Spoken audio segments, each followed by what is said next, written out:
Imagine trying to have a conversation in a crowded room where everyone is whispering at the same time. Somehow, you still hear exactly the right person. That's basically what your router is doing every single second.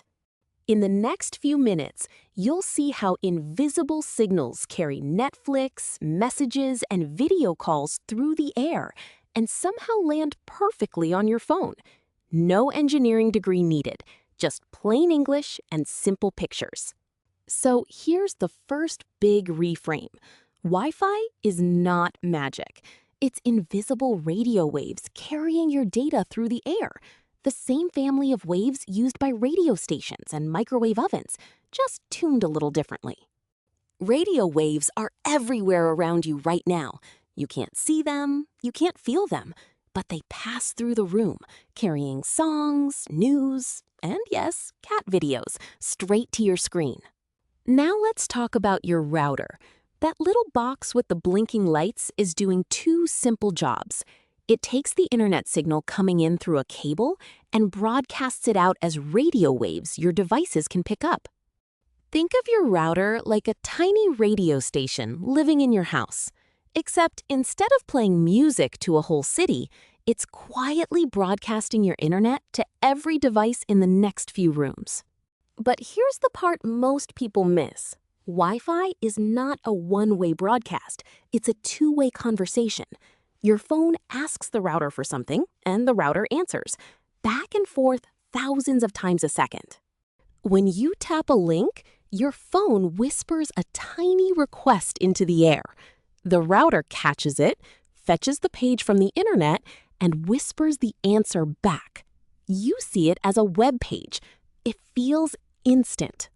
So how does a wave turn into actual data? Here's the simple version. The signal is rapidly switched on and off in patterns.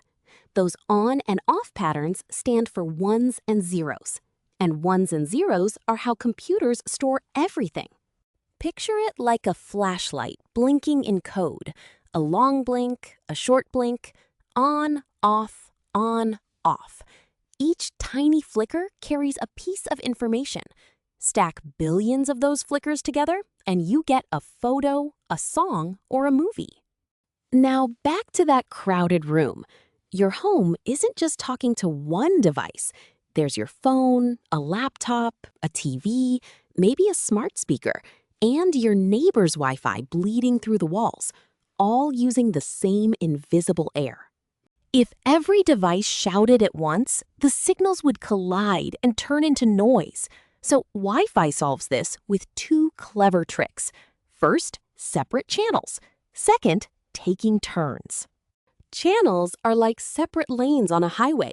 Instead of all the cars driving in one lane, the router splits the air into a few lanes, and devices can use different ones. Less bumping, less noise. Taking turns means devices politely wait. Before sending data, your phone listens for a quiet moment in the air. Only then does it talk. It happens so fast, you never notice the pause. You may have heard two numbers tossed around, 2.4 gigahertz and 5 gigahertz. Don't worry about the math. Just think of them as two different lanes your router can use, each with its own personality. 2.4 gigahertz reaches further.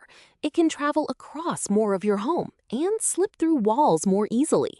But it's slower, and it's the same band used by microwaves, baby monitors, and a lot of other gadgets, so it gets crowded. 5 gigahertz is the opposite. It's much faster, great for streaming and video calls, but it doesn't reach as far, and walls hit it harder. Stand too far from your router on 5 gigahertz, and the signal fades quickly. Modern phones and laptops actually switch between 2.4 and 5 gigahertz on their own. When you're close to the router, your phone picks the fast lane. When you wander to a far corner of the house, it quietly slides back to the longer-reaching lane. Now, why do walls and distance weaken Wi-Fi at all? Radio waves are physical things. When they hit a wall, some of the wave gets absorbed by the material, and some bounces away. Less wave makes it through to your device. Some materials are worse than others. Thick concrete, brick, and metal block signals heavily. Water absorbs them too, which is why a fish tank or even a room full of people can quietly drag your Wi-Fi down. Distance does its own quiet damage. The further you go from the router, the more spread out the waves become. By the time they reach your phone in the back bedroom, the signal is thin and easy to lose. So when your Wi-Fi suddenly slows down, it's usually one of three things.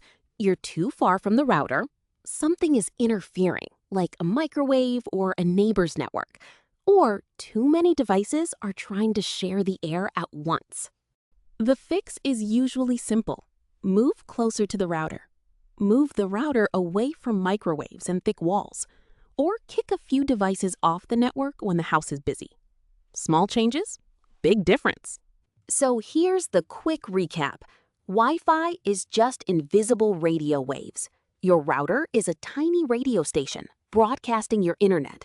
Your phone and the router have a two-way conversation in patterns of on and off that mean ones and zeros. And in a house full of devices, Wi-Fi politely takes turns and uses separate channels so no one shouts over each other. Not magic, just clever radio doing its quiet work every second you're online. If you liked this calm, no jargon walkthrough, subscribe to Tech Actually for simple explainers on AI, tech, and how things actually work. Thanks for watching, and see you in the next one.